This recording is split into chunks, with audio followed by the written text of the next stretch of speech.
Welcome to the Reality Revolution. I'm your host, Brian Scott. Today we're going to talk about a very critical issue. Recently, I have had the honor of starting one-on-one coaching sessions again through my website, and I've had the wonderful opportunity to talk to several people that allowed me to help them in manifesting their desired realities and going through their problems and issues. In particular, I have found a pattern and trend in all of them, and that is that many of you are adding extra importance to your manifestations, desires, and goals, and as a result, you're derailing, blocking, limiting, and stopping your manifestations. This is the one thing that really pushed me to the next level. If you go back and listen to the beginning of my channel, my discovery of importance, its value, and the way that it affects what we try to manifest in creating realities was so transformational that it changed everything. For many, many years, I would add importance to things and I would completely derail what I wanted. It's really simple and easy to understand. We've all had a relationship that we wanted to get into, and we tried too hard. Perhaps we sent flowers too often, or sent too many text messages, and the other person realized we were trying too hard and we pushed them away. Well, it works this way with what you're manifesting. This is a concept called excess potential that is discussed in Reality Transurfing by Vadim Zealand. You must understand this concept, and I want to talk about ways in which you can reduce importance for the things that you want in order for you to achieve whatever it is you desire. Understand that everything in nature strives towards balance. Changes in air temperature are balanced by wind. Differences in temperature are compensated by thermal exchange.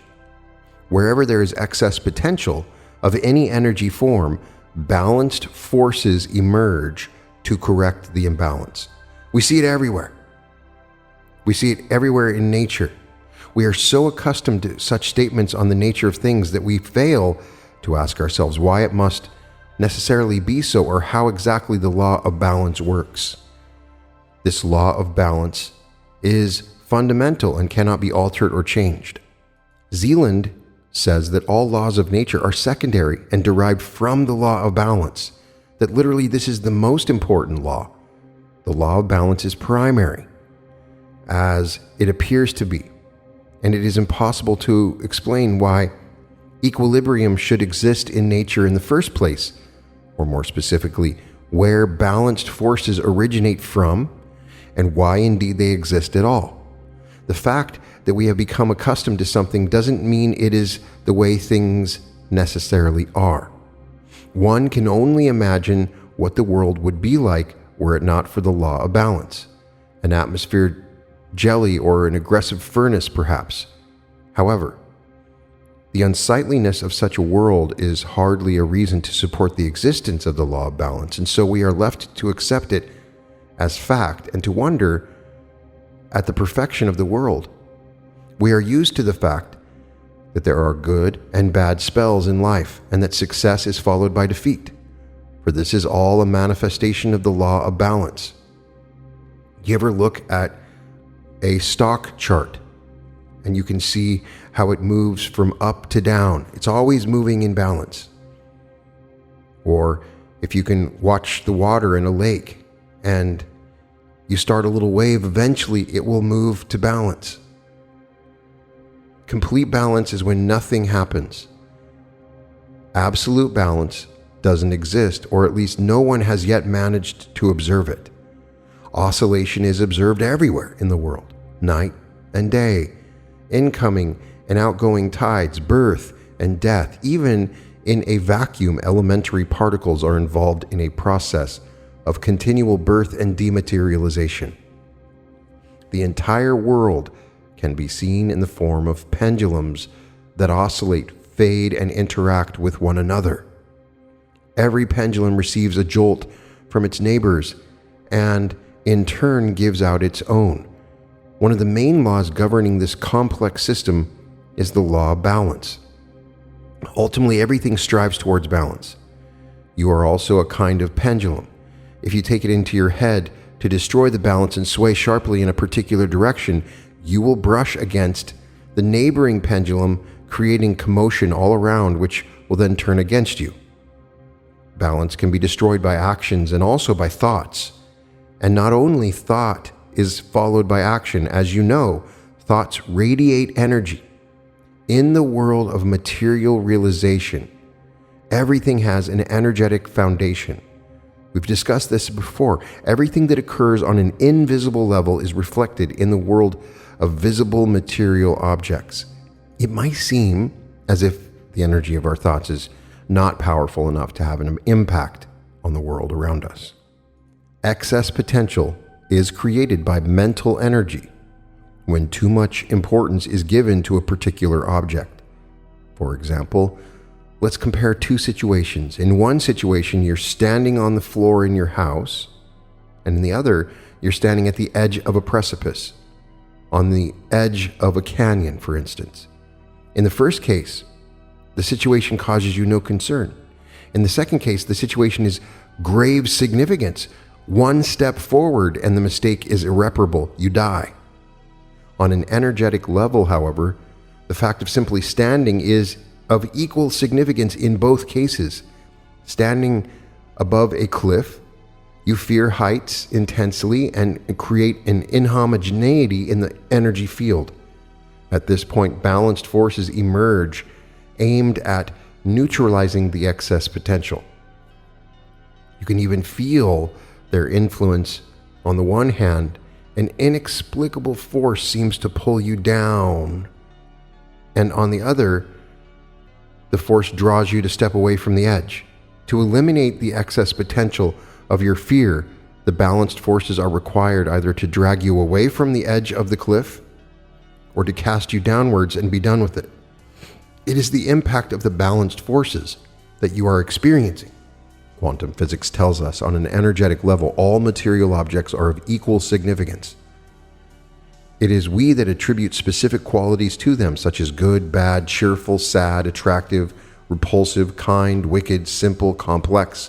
Everything in this world is subject to our own opinion. The assessment itself does not create an incongruity in the energy field. Sitting in your chair at home, you can make the assessment that sitting there is safe, but standing at the edge of a cliff is dangerous. At the moment of making that particular opinion, the situation you're considering does not worry you, and so balance is in no way disturbed. Excess potential only appears in cases where the level of importance attributed to the assessment is excessive. This is why importance is such a big deal when it comes to manifesting. The amount of potential is increased if the assessment, which is attributed huge value, also greatly distorts reality. Generally speaking, if an object is very important to us, we are incapable of objectively assessing its quality. For example, an object of worship is always attributed excess worth, and an object of hate, excess detriment, an object of fear, terrifying qualities. Thought energy strives to artificially produce a certain quality there where in fact it is not present.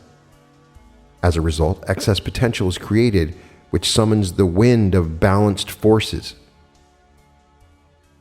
An example that I can give you is a friend of mine kept on getting very close to signing a big movie deal. Over and over again. He would go into the studio, they'd say, "We want to do this is going to make sense.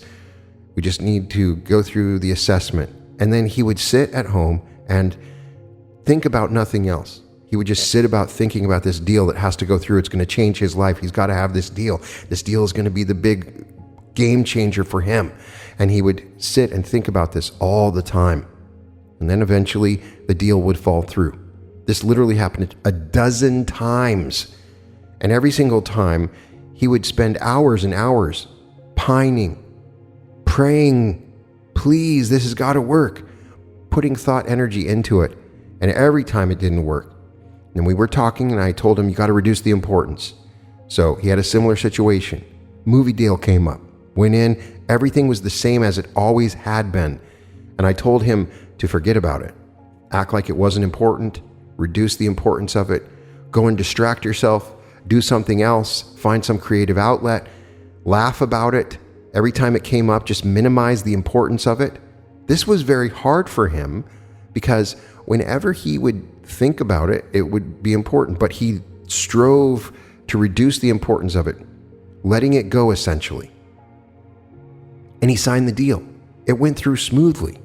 And if you go back in your life and you look at the things that you really, really wanted badly, you never got them. Why is it those things you desperately, desperately want so bad that you put importance into, that you place on a pedestal, always falls through? Why is that always happening? Excess potential is invisible and intangible, and yet it plays a significant and even insidious role in our lives. When balanced forces eliminate excess potential, they can generate a myriad of problems. Paradoxically, the end result is often the exact opposite of the original intention, and people do not understand why this happens. It is the phenomenon that sometimes makes us feel as if some inexplicable dark force has a grip on our lives. Some people believe that if you devote yourself fully to your work, you will achieve great results. And if you look at this from the point of view of scales and balance, it is obvious that immersing yourself so heavily in work is like placing your work on one dish of the scale and absolutely everything else in the other dish. Naturally, balance is destroyed and the consequences become visible all too soon. The result of prioritizing work to this extent will be the exact opposite of what you expected. This idea of balanced forces may be hard to understand because it's so mysterious. Perhaps you really, really want something and then suddenly you get sick or depressed or something derails what you want. There are a lot of things that can create imbalance. Money, love, hate, superiority, inferiority, contempt, vanity, dependent relationships, idealizing someone or overvaluing something.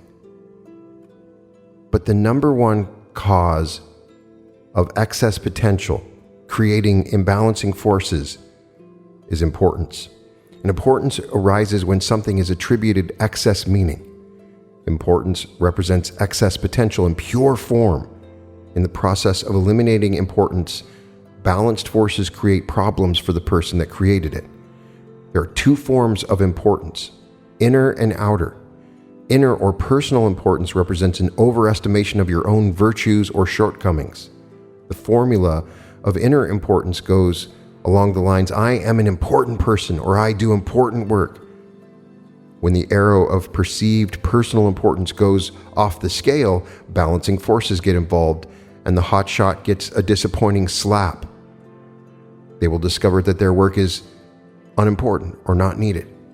Obviously, people that are not humble, that brag, that puff their chest up in the air, will experience balancing forces when people see that. But the other side of the coin is being excessively modest and self-deprecating. You've seen that all before, and the amount of excess potential is the same in both cases. Outer importance is created when a person attributes huge meaning to an object or event taking place in the external world.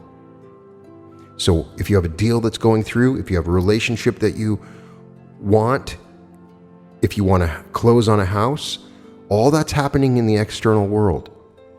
In this case, the formula goes, such and such means so much to me now. I need to have this. It is really important to me that this happens. It is the most important thing in the world that this thing happens. Consequently, excess potential is created and things suddenly go wrong. Whereas the feeling of inner importance can be controlled, it is much harder to do so with outer importance. Imagine that you have to walk along a plank lying on the ground. Nothing could be easier. Now imagine that you're forced to walk along the same plank, which has been placed between the roof of two high buildings. Walking the plank will have escalated in importance, and there will be nothing you can do to persuade yourself otherwise. You're going to be imbalanced as you walk along because you're worried about falling. The only way of eliminating outer importance is to have a safety net. The form of the safety net will be subjective and depend on each situation. The most important thing is not to place everything on one side of the scale. There has to be some kind of counterbalance, protection, or alternative plan. All unbalanced feelings and reactions, such as indignation, dissatisfaction, irritation, restlessness, anxiety, despondence, embarrassment, despair, fear, remorse, attachment, admiration, exaggerated affection, idealization, worship, delight, disappointment, pride, conceit, disgust, resentment are all manifestations of importance in one form or another. Excess potential is only created when you attribute excess importance to an object, individual, or event that exists inside or outside of yourself. Projected importance creates excess potential, which calls forth the winds of balanced forces. These in turn lead to a mass of different problems, and life becomes a battle for survival. Now you can judge for yourself how much inner and outer importance complicates your life. To return to a condition of harmony in whatever it is you're manifesting, you have to be able to diminish importance. You have to be able to keep your inner guardian from dozing off so that it can observe the level of importance you place upon yourself and the world around you. You have to reduce your ego in many cases because the ego is an importance factory. By reducing the level of importance you place on things, you immediately reestablish a state of balance. The emptiness or absence of excess potential gives the outside world nothing to hook into, and the balancing forces will not have a place to interact, no means of establishing control over you. I'm not asking you to be numb or to reject or fight your emotions. Just keep yourself in check and stay calm. While everything is bubbling up over on the inside, just creates more excess potential. Emotions stem from attitudes. So instead of fighting your emotions, it is more purposeful to change your attitude. Feelings and emotions are simply a consequence of your relationship or attitude to something. I have noticed that balanced forces will only noticeably affect your life if you are very strongly attached to your own ideas of how things should be. If you're obsessive or you've just gone too far. We all come under the influence of the outside world, and the main thing is to be very aware of the mechanism for the control of the outside world upon us, and pendulums in particular, and how they hook into you and how far you will let them go. Reducing importance does not just significantly eliminate problems from your life. Once you've let go of inner and outer importance, you obtain the treasure that Zealand calls the freedom of choice. By projecting importance, our entire lives are spent battling with actions of balanced forces. There's simply not enough energy left to make conscious choices or think about what we really want in life. We have a freedom of choice if we don't make one thing more important than others. All the importance we attribute to things is simply a projection. No one is of any true importance in this world, and yet the riches of life are available to us. If you're not aware of the effect of importance on reality creation, then the world can seem very hostile, where you never really get what you want. In fact, the only obstacle on the path to fulfilling your desire is the projection of artificial importance. There's all the cliches that I've used hundreds of times before on the podcast that we hear New Thought teachers use all the time. The idea that when you plant a seed, if you sit and stare at that and then dig it up and check on the seed, it's never going to properly sprout. It is the proper way in which things manifest. The idea that you are putting importance on something also carries an energetic signature of worry, of concern. If you're sitting and dwelling on something that you're waiting for to happen, then you're worried that it doesn't happen. Your mind, in its imagination, will naturally go to that part that says, what if this doesn't happen? Oh, it's going to be so terrible. The importance that you are putting on something always carries with it a subconscious signature of fear, concern, and worry about whatever it is you want to manifest not occurring. This is clearly taught in the Bible. This is the way that God created the earth. As we are told in the book of Genesis, God created the earth in 7 days, and on the seventh day, he rested. And that is what you have to do. You have to keep the Sabbath. This is what Neville Goddard teaches in his lecture on keeping the Sabbath. Neville says, "And so God created it, and behold, it was good, and very good. Then God rested on the seventh day from all his work, which he had done." Now that the seventh day could come at this moment when someone asks something of me and I wonder, what would it be like if you could tell me, instead of asking it to me, tell me that you have it? What would it be like? And then you completely forget it. Completely forget it. And so when you tell me tomorrow or next month or next year, or whenever you tell me for that matter, and I completely forget it, then I kept the Sabbath. For the Sabbath is part of the creative act of God. So when it happens, I may not relate it to anything I've done, but it could not possibly come unless I've kept the Sabbath relative to it. Now the Sabbath, which is the seventh day, which is divine perfection, is 7 in Scripture, divine perfection. The Sabbath means to cease, to desist from, to be at an end. Always the end, to be at an end. I always start at the end. I see the whole vast thing just as though it were true, and then I rest in the end, and the end determines the means by which the end will be fulfilled. But I must rest in the end and keep the Sabbath. The first psalm begins with the blessing, a beatitude pronounced upon the one who keeps the law of God. This is part of the law. Blessed is he who delights in the law of the Lord, for in all that he does he prospers. It begins with the wonderful beatitude pronounced upon man who keep the Sabbath. It's part of the creative act. That you can do no more, you've done it. And the whole thing is one of complete relief. Of all the pleasures of the world, relief is the most keenly felt. So you perform a creative act and you reach the point of climax, and then there is relief. And there's no pleasure comparable to that moment of climax of relief. You can't continue with the act, it's done. Well, now you can keep the Sabbath after you've reached the climax. You've seen it clearly in your mind's eye. You've constructed a scene, which would imply the fulfillment of a dream, and you bring yourself to the point of complete climax in your love of what has happened. Well, then you drop it. You fertilized it, and that whole thing is done. You go about your business, creating other things, not waiting anxiously or adding importance. When you're manifesting, you're going into your imagination. You imagine what you want. As we've learned from Neville, you can do it during sleep or deep meditation, and you feel it in your body. You imagine it. The feeling of it becomes real to you. You hear it. You see it happening in your world. Imagination creates reality. And then you're done. There's relief. And you let it go. After you're done, it's done.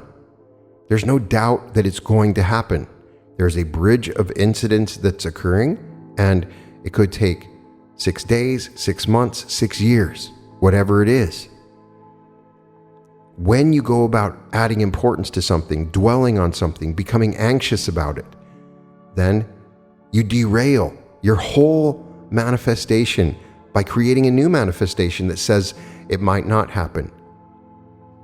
So I'm pleading with you to reduce importance. So I want you to bring up right now something that you're struggling with for it to occur in your world. And I want you to evaluate the times that you've worried about it, you've been anxious about it, that you placed importance upon it. Now, what techniques can we use to reduce the importance of it? One of the first things that helps me is I consider the possibilities that it doesn't work. It's not the end of the world. I'm not imagining it not working, but I accept the possibility that it might not work.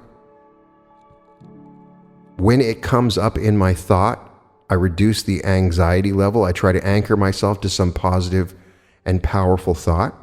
I might even think of God, or I might try to do a heart coherence in that moment.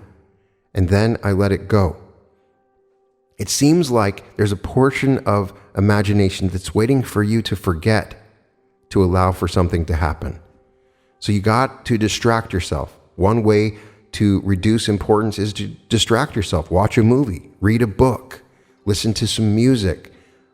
My favorite technique is to laugh. Find a good comedian and just laugh. Watch a comedy and laugh. Find a joke and laugh. It is impossible to add importance to something when you have a sense of humor about it. I sure hope that deal goes through, and if it doesn't, oh well. I'll wait for the next one because I know it's going to go through. Any kind of importance that you're adding to something is an expression of doubt, an expression that it may not go through. I know how hard this is. This happens all the time. I was in the mortgage business and a deal had to close on a certain day and it became very important. And everybody wanted that house. They got money down, things are going to happen. So you got to figure out a way to reduce importance. Have you ever been in a situation where you put something up on a pedestal and added importance to it and then you minimized it? Those are the things that we need to figure out. I have a balancing meditation on the channel that you can try that will try to keep you into the mindset of balance. It's okay to be enthusiastic about something, to really want something. I don't believe that it's bad. But you know the difference between really wanting something and putting something up on that pedestal so that it becomes so important, so that if it doesn't go through, that it's bad. And it never goes through. I'm asking anybody that's listening, have you ever struggled to have something happen and you wanted it so bad and it didn't happen? I can pretty much guarantee that everyone listening has had that exact phenomenon occur. So we're trying to find this beautiful balance that is discussed in Zen. When you find that balance where you're not worried about it not occurring, then it actually will occur. See, the secret behind all of this is when you reduce importance, it is much more likely to occur. And when you're adding importance, you are pushing that thing away. So I recommend going into meditation and seeing this thing that you're trying to manifest. Add energy to it, face it from the end, meaning it's already happened. And if you have other images come up about the results of it not happening, minimize those, the size of those in your imagination. Reduce your emotions about it. Let it go. Feel expectation around this event. Expect it to occur. If you are adding importance to it, and that usually means it's important if it doesn't happen, then you are derailing it. So try to evaluate in your meditation, am I adding too much importance to this? There has to be a point in your manifestation process where you let it go. So one technique is to see this thing that you want, feel it, feel the end of it, see how bright and beautiful it is, and then in meditation, shrink it. See it in a bubble, and then see it going off into the distance and getting smaller and smaller. And the smaller it gets, the more likely that it will occur. And see it and watch it become a little point, and then once it disappears, you stop thinking about it. It's really interesting when you go and look at modern magic techniques. A lot of the people that teach magic, their biggest recommendation is to forget about it. As soon as you do the magic spell, you immediately forget about it. You don't think about it. Now, I believe that that is impossible for most of us, and I do believe that we want to maintain an energetic signature that this thing has already happened, an expectation that it will happen. I think that that does aid in the expected outcome. But more important is to reduce the importance of it. You're not thinking about it all the time, and when you reach that sweet spot where you sort of forget it, then it's going to happen. So let me know if you're experiencing something like this. Please share your techniques for reducing importance. There are a variety of techniques, and many times it's idiosyncratic for you. For me personally, it's laughing, it's shrinking it in meditation, it's distracting myself, it's finding alternatives when the thoughts come up where I'm adding importance to it. Now, of course, I'm going to have people say, Brian, my mom has stage 4 cancer. It's obviously very important. And that is why it's so difficult for us to change the fabric of realities on very excessively significant things like cancers or bankruptcies or things like that. And if you can get to that point, like the Stoic is a philosophy that has been effective for many, many years, thousands of years. And the reason that Stoicism is effective is because it induces a balance in which you let go of outcomes. So if you can figure out a way to let it go, no matter what it is, you will find greater success in what it is you're creating. You can find all episodes of The Reality Revolution at therealityrevolution.com. And welcome to The Reality Revolution.